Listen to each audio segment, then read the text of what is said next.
दोस्तों, पुलिस प्रशासन हम लोगों की सुरक्षा के लिए बनाया गया है, लेकिन आप जरा यह सोचकर तो देखिए कि अगर पुलिस खुद अपनी ही सुरक्षा नहीं कर सकती है तो फिर वह आम आदमी की सुरक्षा कैसे कर पाएगी। आज की कहानी में भी कुछ ऐसा ही होता है। एक होटल के कमरे के अंदर एक महिला पुलिसकर्मी की नग्न अवस्था में डेड बॉडी बरामद होती है। पुलिस जब इस मामले की जांच पड़ताल करना शुरू करती है तो एक ऐसी सच्चाई निकलकर सामने आती है कि जिसे जानने के बाद हर कोई यह सोचने के लिए मजबूर हो जाता है कि आखिरकार गलती किसकी थी और गलत है कौन।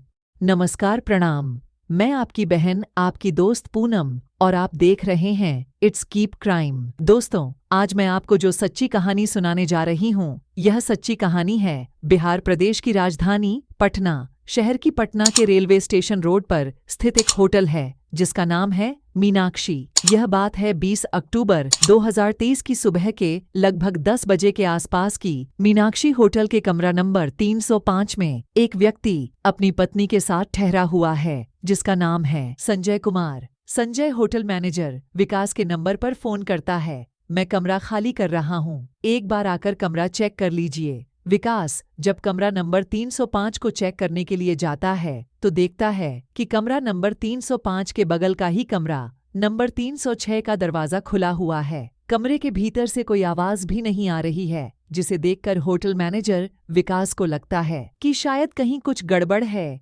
इसलिए जानने के लिए कमरे के भीतर प्रवेश करता है। लेकिन होटल मैनेजर विकास जैसे ही कमरे के अंदर प्रवेश करता है तो कमरे के नज़ारा देखकर होटल मैनेजर विकास के पैरों तले जमीन खिसक जाती है।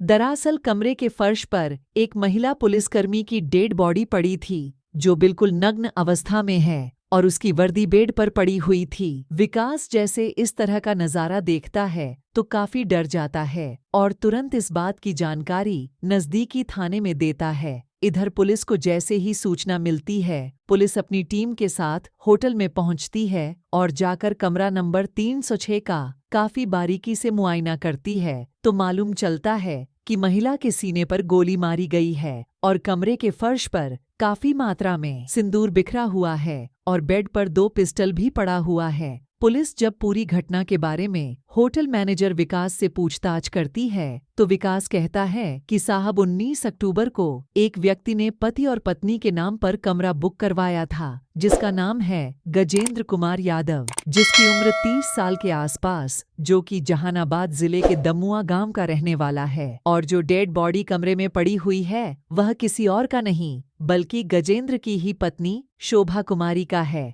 पुलिस सबसे पहले शोभा कुमारी की डेड बॉडी को अपने कब्जे में लेती है और फिर उसे पोस्टमार्टम के लिए भेज देती है। पुलिस को लगता है कि शायद शोभा की हत्या किसी और ने नहीं बल्कि उसके ही पति गजेंद्र ने किया है, इसलिए पुलिस सबसे पहले तो अज्ञात अपराधियों के खिलाफ धारा 302 का मुकदमा दर्ज करती है और फिर गजेंद्र से पूछताछ करने के लिए अगले दिन 20 अक्टूबर 2030 को गजेंद्र के गांव दमुआ में उसके घर जाती है। लेकिन पुलिस जब गजेंद्र के घर जाती है तो मालूम चलता है कि गजेंद्र अपना घर छोड़कर फरार हो गया है। पुलिस की वहां मुलाकात गजेंद्र के पिता रामाशीष यादव से होती है। रामाशीष जो अपने ही गांव का चौकीदार रह चुका है लेकिन कैंसर का मरीज है और बिस्तर पर पड़ा हुआ है, उसके बेटे के बारे में पूछताछ करती है तो रामाशीष कहता है कि साहब मेरा बेटा 17 अक्टूबर को दिल्ली गया है, मेरी बीमारी की दवाई लाने के लिए 1 या 2 दिन में वापस आ जाएगा।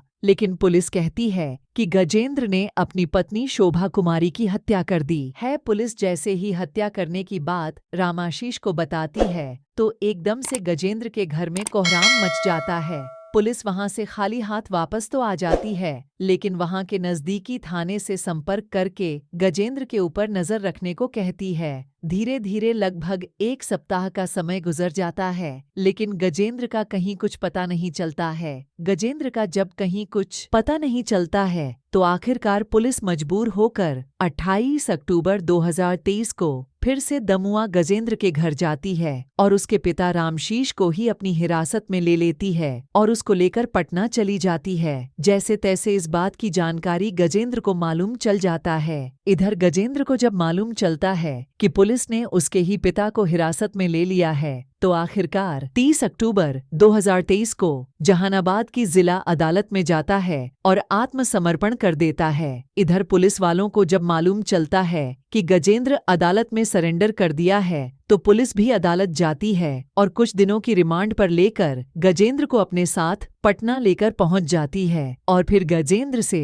उसकी पत्नी शोभा कुमारी की हत्या के बारे में पूछताछ करना शुरू करती है। गजेंद्र भी पुलिस के सवालों के आगे ज्यादा देर टिक नहीं पाता है और आखिरकार मजबूर होकर अपनी सारी सच्चाई कबूल कर लेता है। लेकिन गजेंद्र जब इस हत्या की पूरी कहानी पुलिस वालों को बताता है तो वाकई में इसे सुनने के बाद हर कोई यह सोचने और समझने पर मजबूर हो जाता है कि आखिरकार इस मामले में गलत कौन है। दरअसल इस कहानी की शुरुआत होती है इस घटना से ठीक 6 साल पहले। गजेंद्र जो 2 भाइयों में सबसे बड़ा है, गजेंद्र अपने ही इलाके से पढ़ाई करता है। गजेंद्र जो पढ़ाई में भी काफी होशियार है। गजेंद्र पढ़ाई लिखाई करके अपना एक बेहतर भविष्य बनाना चाहता है क्योंकि गजेंद्र के पिता गांव के ही चौकीदारी का काम करते हैं, इसलिए गजेंद्र के पास ज्यादा पैसा भी नहीं है। गजेंद्र अपना बेहतर भविष्य बनाने के लिए पढ़ाई के दौरान अपने ही इलाके में एक कोचिंग खोल लेता है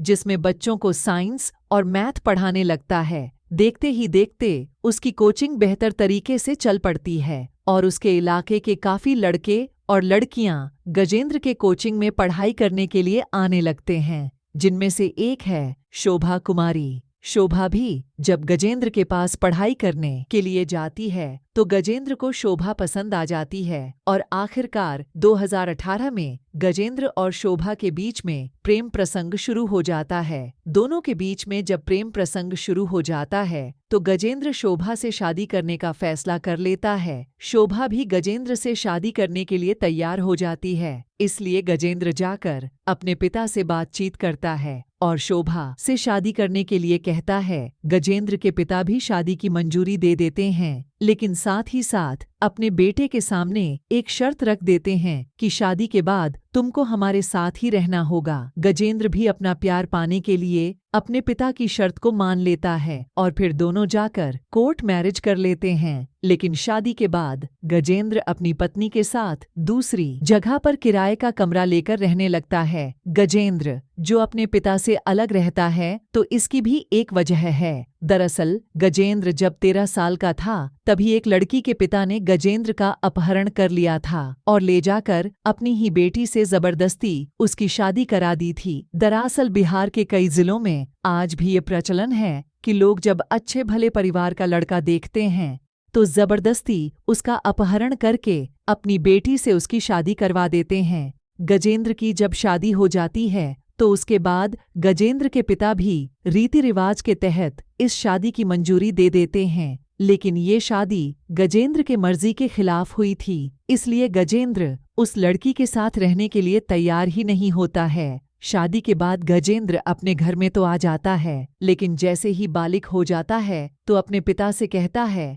कि जिस लड़की के साथ मेरी शादी हुई है मैं उस लड़की के साथ किसी भी कीमत पर नहीं रह सकता हूँ। जब अपनी पहली पत्नी के साथ रहने के लिए इनकार कर देता है तो आखिरकार कुछ दिनों के बाद पति और पत्नी के बीच में तलाक हो जाता है। इसलिए गजेंद्र जब शोभा के शादी करता है तो दूसरी जगह पर किराए का कमरा लेकर रहने लगता है। 1 साल का समय गुजर जाता है तो गजेंद्र एक बच्ची का पिता भी बन जाता है, लेकिन जो सरकारी नौकरी की तैयारी कर रहा है लेकिन उसकी कोई सरकारी नौकरी नहीं मिल पाती है। इसी दौरान बिहार पुलिस में कांस्टेबल की भर्ती निकलती है। गजेंद्र अपनी पत्नी का फॉर्म भर देता है, साथ ही साथ अपनी पत्नी को पढ़ाता भी है। इधर शोभा जब पुलिस की परीक्षा देती है तो उसका सिलेक्शन बिहार पुलिस में हो जाता है और फिर शोभा ट्रेनिंग करने के लिए पटना चली जाती है। उसके बाद गजेंद्र अपनी बच्ची को लेकर अपने पिता के पास छोड़ देता है। इधर शोभा जब पटना में आकर ट्रेनिंग करने लगती है, बीच बीच में जब भी उसको मौका मिलता है तो जाकर अपनी बेटी से भी मुलाकात कर लेती है। इधर गजेंद्र को भी जब मौका मिलता है खुद पटना आकर अपनी पत्नी शोभा से मुलाकात कर लेता है, लेकिन शोभा जब अपनी ट्रेनिंग करती है तो इसी दौरान शोभा की धीरज नाम के लड़के के नजदीकी प्रेम प्रसंग शुरू हो जाता है। धीरज एसएससी की तैयारी कर रहा है, धीरज और शोभा के बीच में जब प्रेम प्रसंग शुरू हो जाता है तो उसके बाद शोभा के अंदर भी काफी बदलाव आ जाता है। शोभा ना तो अपनी बच्ची से मुलाकात करने के लिए जाती है और ना ही अपने पति गजेंद्र से भी बातचीत करती है। जब शोभा के अंदर काफी बदलाव आ जाता है तो इधर गजेंद्र को भी अपनी पत्नी को लेकर शक होने लगता है, लेकिन गजेंद्र इसके बावजूद भी अपने पत्नी से कोई पूछताछ नहीं करता है। जुलाई 2030 में एक दिन गजेंद्र पटना चला जाता है। गजेंद्र जब पटना पहुंचता है तो गजेंद्र अपनी पत्नी शोभा को किसी दूसरे व्यक्ति के साथ बाइक पर बैठकर घूमते हुए देखता है। गजेंद्र जैसे ही उस व्यक्ति को देखता है तो उसको देखकर गजेंद्र के सीने में आग लग जाती है, लेकिन इसके बावजूद भी गजेंद्र अपनी पत्नी से कोई पूछताछ नहीं करता है, बल्कि सीधे अपने घर चला जाता है और फिर अपनी पत्नी के बेवफाई बारे में सोचकर काफी चिंता में रहने लगता है। जैसे जैसे दिन गुजरता है गजेंद्र को अपनी पत्नी को लेकर काफी नफरत होने लगी है। गजेंद्र सोच लेता है कि अगर उनकी पत्नी मेरी नहीं हो पाई है तो वो दुनिया में किसी और की नहीं हो सकती है। इसलिए गजेंद्र अब अपनी पत्नी शोभा को ही इस दुनिया से ही हटाने का फैसला कर लेता है। इसी षड्यंत्र के तहत 17 अक्टूबर 2030 को गजेंद्र अपने पिता रामाशीष से कहता है कि मैं आपकी दवाई लाने के लिए दिल्ली जा रहा हूँ। घर से तो निकलता है, लेकिन गजेंद्र दिल्ली न जाकर सीधा पटना चला जाता है।